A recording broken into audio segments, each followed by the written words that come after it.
This is the Sales Babble Podcast, episode 282, Magic Sales Words, an interview with Phil Jones.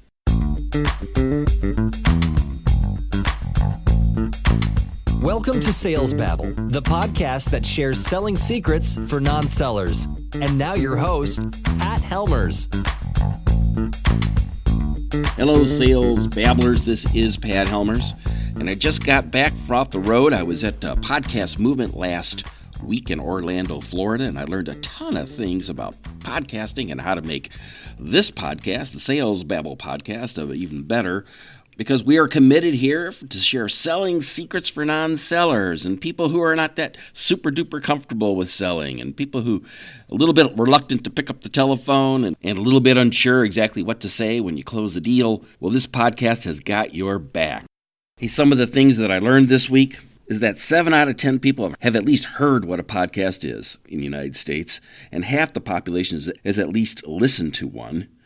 The vast majority of the people that listen to podcasts listen to them at home. It's half of them, 49%, and 22% of you all out there are listening in the car.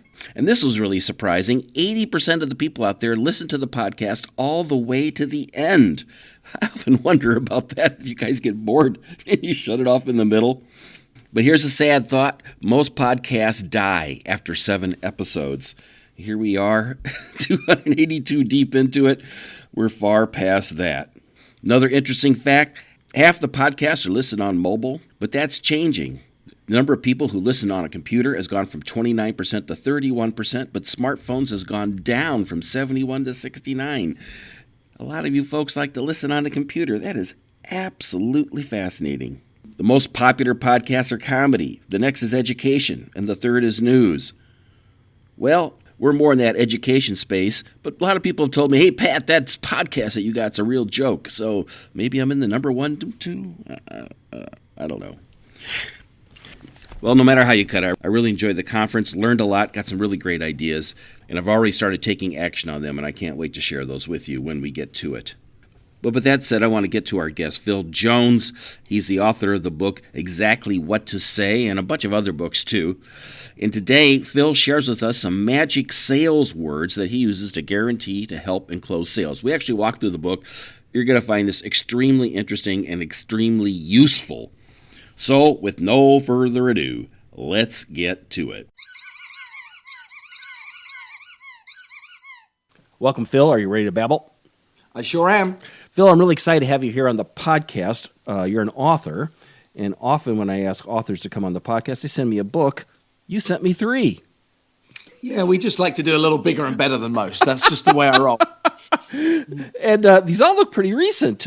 Exactly how to sell, exactly where to start, exactly what to say. Wow, you're quite prolific. What's this about? Yeah, I guess there's a couple of things in that. One is I've learned that being prolific is a pretty useful tool for growing a business. But also, quite often when authors look to be able to produce a book, they try and put too many ideas in one book, resulting in the book being very difficult to be able to consume. So what I wanted to be able to do was to create a trifecta of materials that could introduce people to my work, depending upon what the most important challenge was to them at that point in time.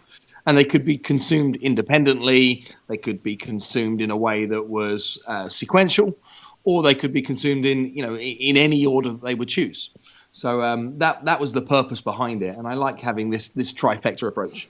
And the thing is, these are not trivial books. These are not little e-books that you just kind of knocked out in a day or two. They're these are serious things. I was reading Exactly Where to Start yesterday, and I was reading your biography, and it said here that you started washing cars at the age of 14. You bet. It was a great story. Maybe you could share the history behind that. Yeah, I mean, my first business was at 14 years of age, and I was just knocking on the doors of my neighbors to be able to ask them to have their cars washed. And by the age of 15, I wasn't going to school anywhere near as often as I should. And I think I remember being invited in by my school teachers, questioning my attendance, saying, Phil, why don't you come to school? And I responded to them with a question. And the question I responded with was how much money are you making, sir? And the fun thing was, my little car cleaning business at 15 years of age was earning me around £2,500 a month. So and that was about $4,000 at the time. I kind of set out on this entrepreneurial journey pretty early, and started to be able to make my own luck just by asking people to part with money for goods or services. I thought what was unique about that story and why I wanted you to share it is the fact that it wasn't you washing cars. You had enrolled an entire staff. You bet. Well, I learned real quick that I couldn't keep up with the demand. And I also learned about my pricing real quick. So the first prices that I was charging didn't give me the ability to be able to scale. I think I was at £3 a car. And I couldn't pay the kids that were going to be cleaning the cars enough money to be able to get some form of talent and commitment towards it and still make money myself. So very quickly I had to realize I had to up my prices a little, keep some margin for myself. And I had a group of maybe at its peak, maybe 13, 14 kids in the year below me that were cleaning cars. I love that. So it's pretty clear in the bio that you've been pretty successful in sales. In that, also too, you said here that you were selling sponsorships for the Premier League for a while. That's there. right. Something That's right. I didn't understand. What is it? What's a property business? Well, we had a overseas investment property business selling freehold property in Cyprus as an investment vehicle. That's what I thought. What's that got to do with the Premier? What's that got to do with sports sales? That was a pivot really, and I met my business partner in that business through the hospitality side of the Premier League. And that was I loved my time in professional soccer. I also hated it. Seeing the commercial side of a sports business is pretty weird. And also when you have a very strategic and business brain, that and sport don't necessarily go too well together. I've had people on the podcast who've been in selling sports for years. Absolutely love it. Many people are like you though. Great place to start. Wouldn't want to live there. Yeah, I mean, it's hard to have a strategic 3-year or 5-year plan when your commercial success is so short-term and based upon what 11 guys do on a pitch, or that kind of approach makes it very, very difficult to forecast a plan to grow with so many variables involved that you're not in control of. So why don't we dig into some of these books here? The book that I really found the most interesting to me, at least this part in my life, was your book, Exactly What to Say: The Magic Words for Influence and Impact. Is that your most recent book? Of those three, that was the first, in fact. Really? So, first published 2017. That is the without doubt most successful of the trio. So we're approaching 500,000 copies of that in circulation and translated into 29 different languages, and now being customized for various different industries. And yeah, it's been a powerhouse of a book. So I wonder if we could go through some of these, because I think the Sales Babble listeners, we were professional sellers or business owners who are in the business development space, could find a lot of value in this. And if possible, could we start? Do you have the book in front of you? I assume you do. I wrote it, and I know it pretty well. Number 1 is a great one to start out with. And we're talking about a rejection-free opening formula? I'm not sure if it's for you, but... Yeah. See, one of the biggest things that I realized when, I've trained over 2 million sales professionals and a lot of people who don't see themselves as sales professionals. And one of the biggest things that they always say to me that they're fearful of is rejection. And the reason they don't ask people for that extra sale, they don't ask somebody to change to them for the current supplier, they don't ask their boss for a pay rise or whatever it might be, is that they're fearful of rejection, which firstly I think is utter nonsense. But secondly, I thought, well, wouldn't it be helpful if I could provide people a sequence of words that could allow them to ask just about anybody for just about anything, with it being completely rejection-free? What to say is a book full of what I call my magic words. And what magic words are words that talk straight towards your subconscious brain.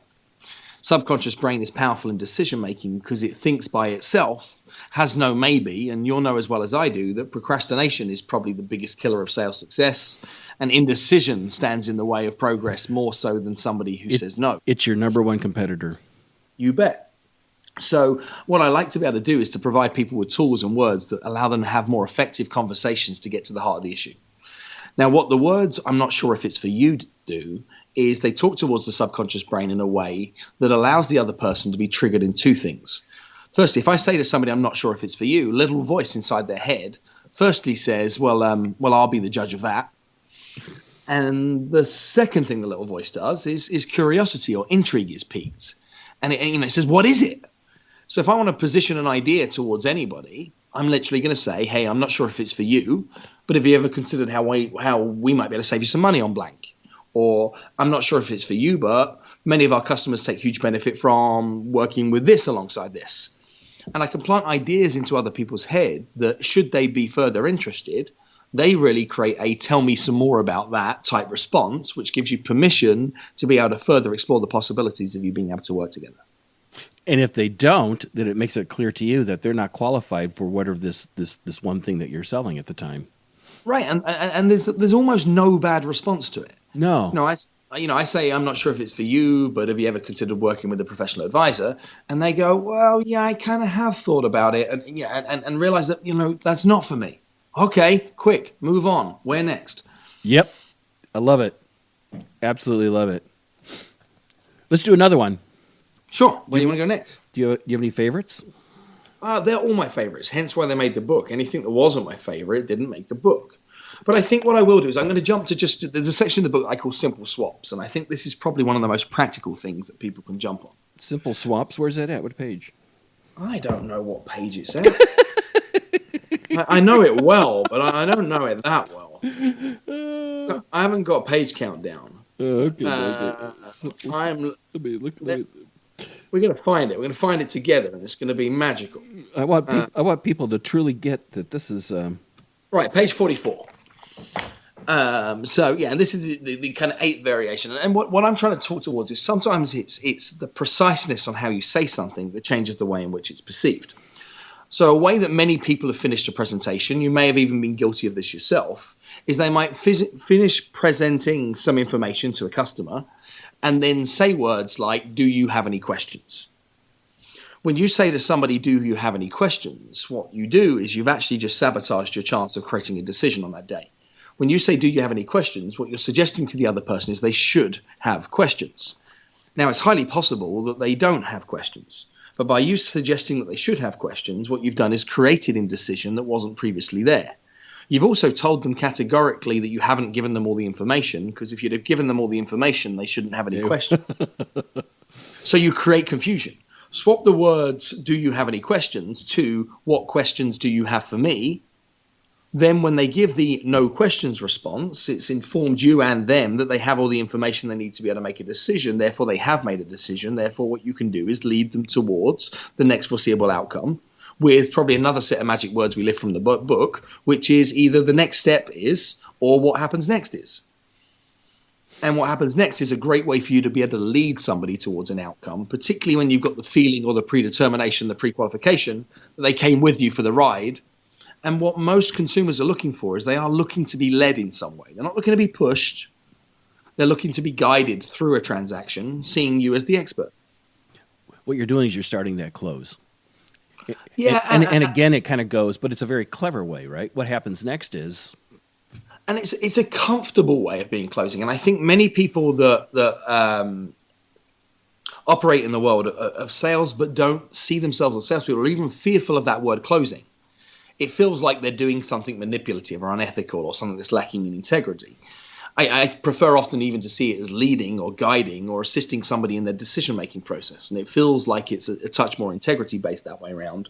People tend to be able to swallow it more so. Like the close feels like it's a WWE like move that it's just going to happen off the high roads. Whereas, I feel like we can probably romance a customer a little bit more towards an outcome. And I get remarkably frustrated about a lot that happens in the sales world where we celebrate the sale so much, and what we should be doing more of is celebrating the outcome that we promised towards the consumer that paid the money for what we gave them. That's where the celebration should be, and that shift of moving a finish line is something that I think is missing in many sales conversations today, and very much where the future is going. Yeah, so I hope so. I totally agree. I think that's the proper mindset. I think you're spot on there. Mm-hmm. And I think when you push it that way around and you can get excited about the result of the result of the result with the customer, consumer, client, whoever that might be, the transactional part that needs to happen on part of that journey is no big deal. It's just a necessary step towards what you're helping the other person go on to achieve. I agree. I like that. Let's do another one. You want me to make one up? Should I tell you where we're going to go next? If you'd like, I could also randomly pick one out of the book. Why don't we jump to page 70? And what we have here is there's a situation where a lot of people find themselves in indecision, right? They're not sure what they want to do next. And you, as the sales pro in that conversation, quite often find yourself wanting to tell somebody what to do, but you can't tell somebody what to do because that's rude. Not only that, is people don't like to be told what to do, but they do like to be led. People also like to know what to do, but they don't like to feel like they were told what to do. So there's kind of a little bit of a riddle going on there.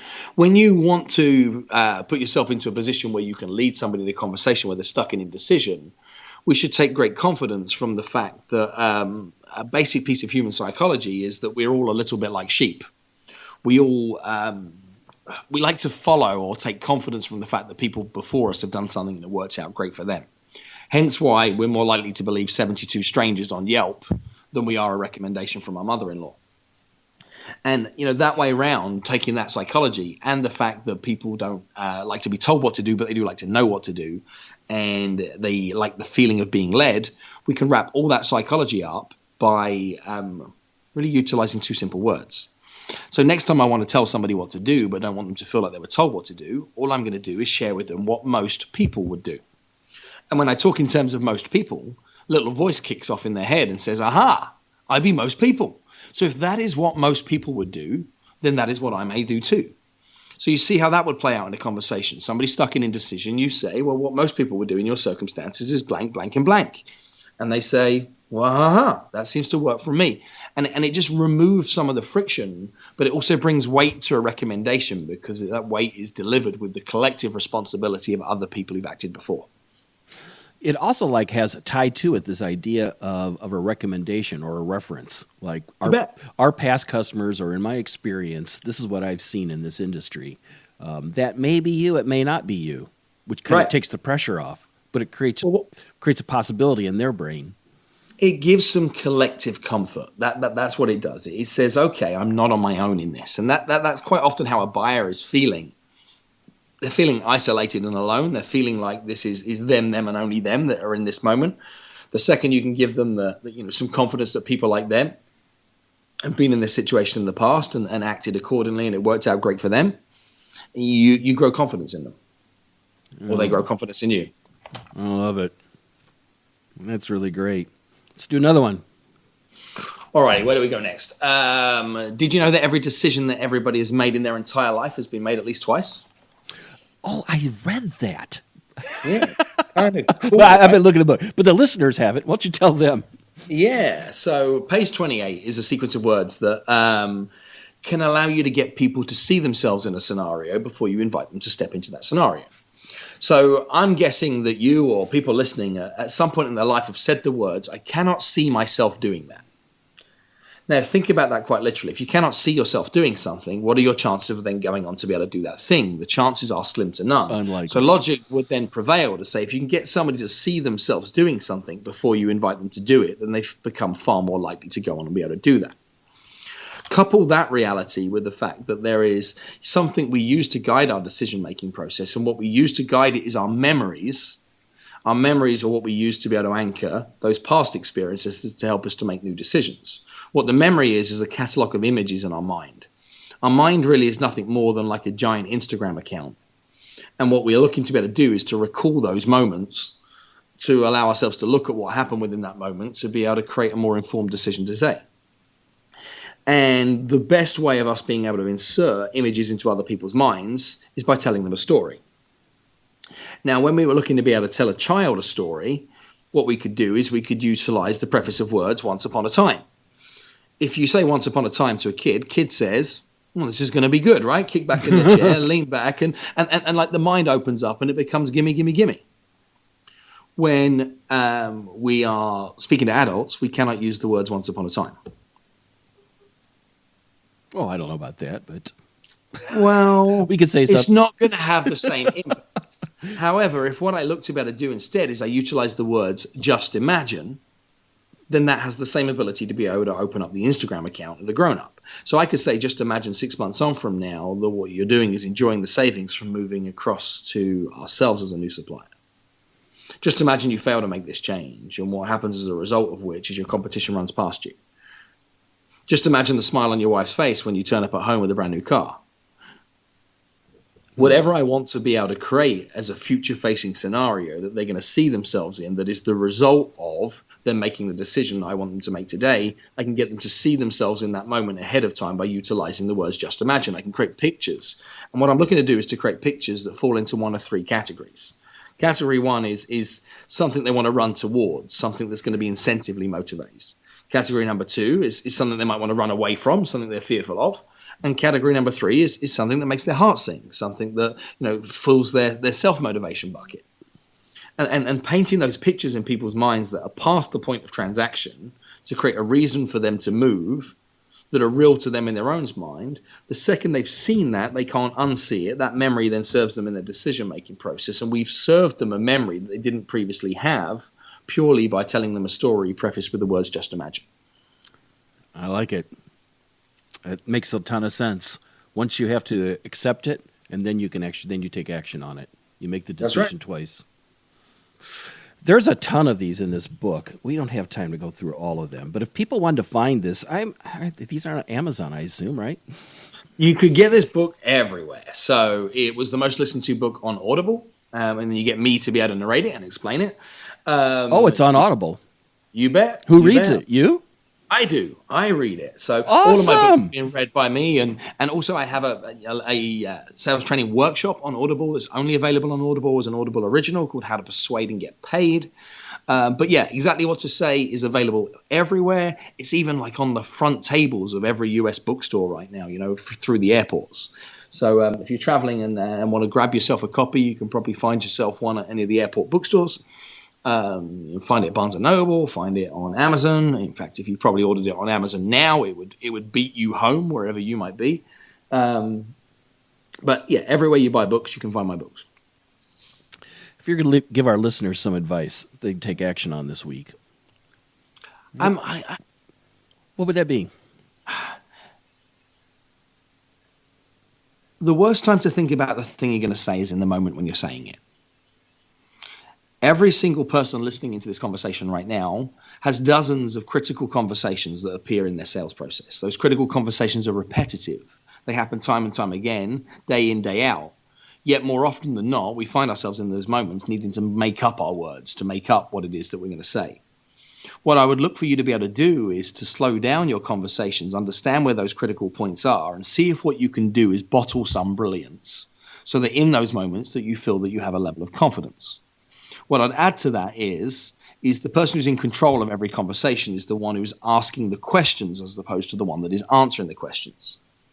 So my guess is that you receive a number of inquiries into your business right now that you respond with an answer to that you should probably respond with a question. Take those two pieces of advice that I've just shared right now and see if what you can do is just find one of those critical conversation points, take what you currently answer with, screw it up, throw it away, never use it again, and write a question in its place. That means that you're going to have more control over leading some of the conversations that go on to you being able to influence conversion rate.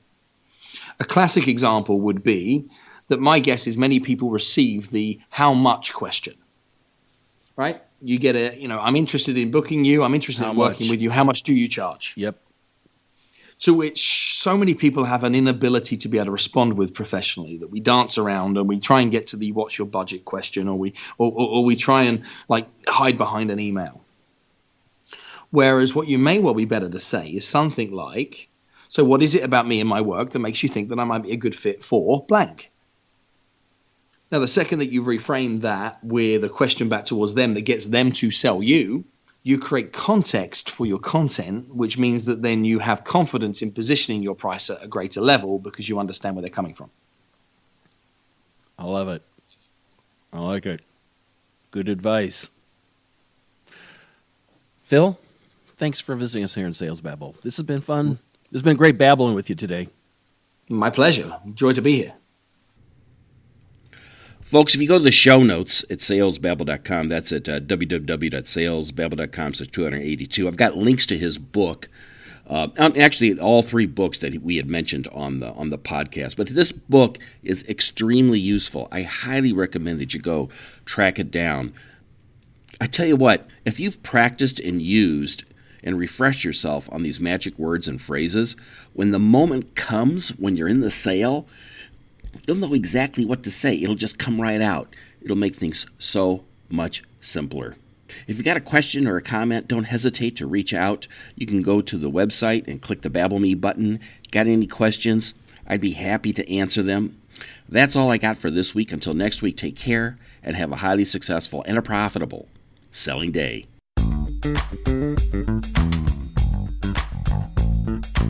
Thank you for listening to the Sales Babble podcast. Find us at www.salesbabble.com.